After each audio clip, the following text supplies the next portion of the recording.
You want to host your own applications in the cloud, but you don't want to use paid services like Vercel? Meet Coolify. Coolify lets you self-host a Heroku, Vercel, or Netlify alternative. It features the ability to host many different predefined services completely without hassle. And if you need to host something that they don't have yet, you can always just host custom Docker images and full Docker Compose files. Coolify runs on Traefik, which will give you free SSL certificates without ever needing to think about it. But the most amazing feature for any DevOps engineer is the ability to run CI/CD pipelines on every push to your GitHub, GitLab, or any other Git provider using webhooks. You can build a project using Docker and push it to any container registry. To unlock the unlimited power of Coolify, watch this video. In this multi-part series, I'll take you through everything you need to know to unleash Coolify's full potential. From renting a Hetzner server over to deploying your own first application to automating CI/CD pipelines with GitLab, all while mastering the art of self-hosting. In today's video, we'll cover the basics, installing Coolify with a single command, configuring DNS, and setting up our first application. Side note for everyone that is watching this video in the future, I am running Coolify version 4.0.0 beta 360. That is the most recent version that is out at the moment. And things in your future version might not be the same as in my version right now. Now, before we start, why are we doing this? Why not just host our application with Vercel, Firebase, or AWS? Or any of the many different hosting providers that are out there? To me, the answer is very simple. I love self-hosting.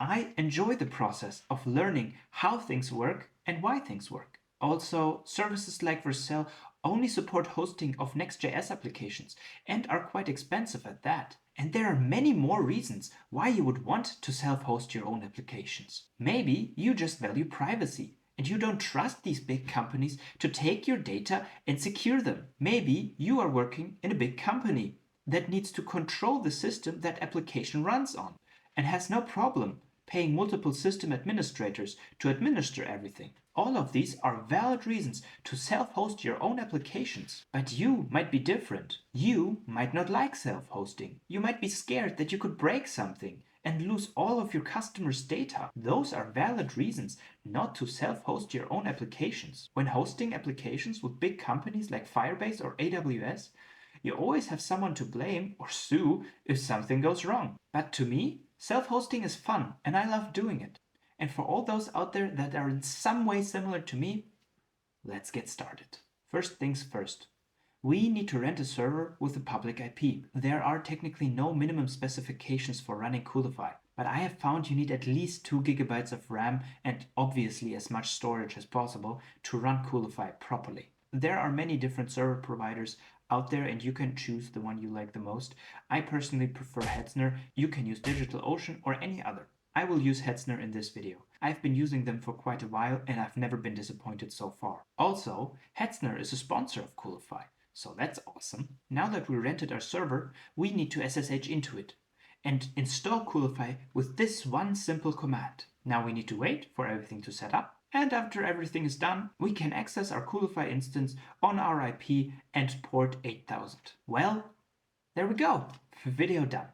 Well, not so fast. Let's set up some applications first and check if everything works as we want it to. As an example, I will be installing Vaultwarden. Vaultwarden is the open source alternative to Bitwarden, and you can self-host it, which is great. I've been doing it for the past 3 years and I love it. All we need to do is go into our projects, select our first project, and in the new resource screen, we will just search for a Vaultwarden, or you can scroll down to it if you like. And there we go. Coolify set everything up for us. All we need to do now is press deploy and wait. After the deployment has completed, we can press on the links tab and our automatically generated link will appear. When we click on it, it opens a new tab and redirects us to our new Vaultwarden instance. You might see a screen like this, where it tells you that the certificate is invalid, but this is nothing to worry about. Traefik still needs to be given a new certificate by Let's Encrypt, and that could take a couple of minutes. You can either wait or just ignore it. And we're done. Vaultwarden is set up, we got a free SSL certificate, and all we needed to do is press deploy. That's amazing. But wait, what is this domain? sslip.io? this isn't one of my awesome domain names. Well, for that, we need to configure DNS to use our own domain name. For that, we go to Settings and then Configuration, and under Instance Settings, you will find the instance domain. Here, we can set our own domain. We must include HTTPS here. Why?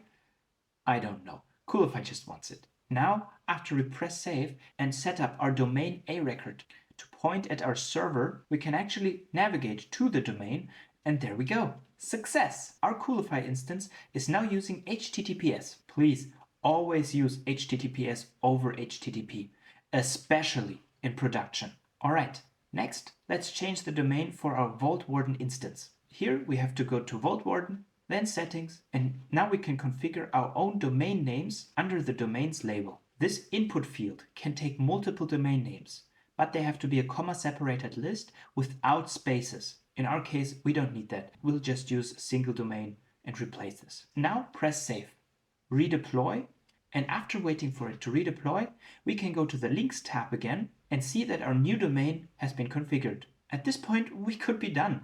We have set up Coolify, we have configured our own DNS, and installed our first application, and we can install infinitely more, depending on how big your server is. But we can do some more things. One thing that is incredibly important, especially when using Coolify in production, is notifications. Notifications for status changes in containers, or information about application deployments, backup status, or the status of scheduled tasks. All of these are available options within Coolify. Now we have 3 different ways to set up notifications.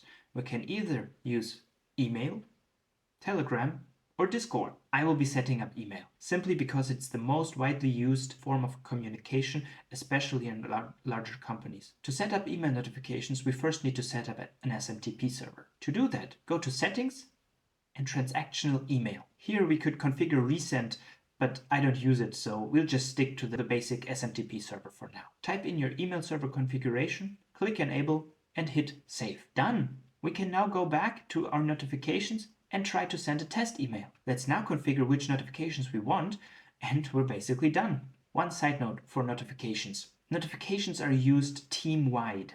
So if you have multiple people working on the same team, everybody will get all notifications. That kinda sucks in my opinion. And it's definitely something that the Coolify team could work on. That's not to say that they haven't done a great job so far. In a perfect world, I could select which user gets notified about what project and about what notification. But Coolify is just in beta, and for now this functionality is not available.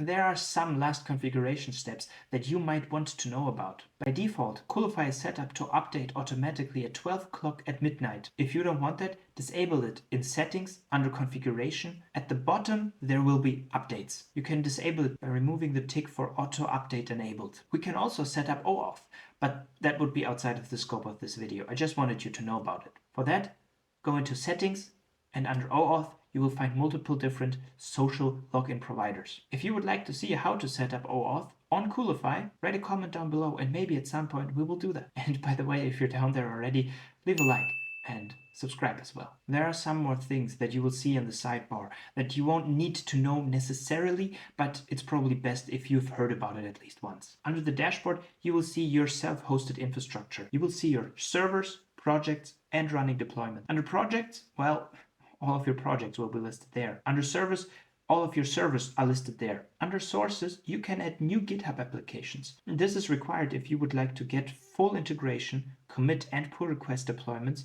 etc. with GitHub. Under destinations, you will see the network endpoints to deploy your resources. This is actually quite important. If you want to set up an application that needs to connect to a database, for example, and you don't want to publish that database to the internet, you can set up a Docker network right in here. S3 storages is necessary for backups. This too will be covered in a later video. Under shared variables, you can set team, project, and environment-wide variables. This is an advanced feature and not necessary for now. Keys and tokens are very important if at some point you would like to set up automatic deployments or just generally use SSH keys for deployments. I personally haven't used them yet, but apparently tags help you to perform actions on multiple resources. The terminal is actually quite cool.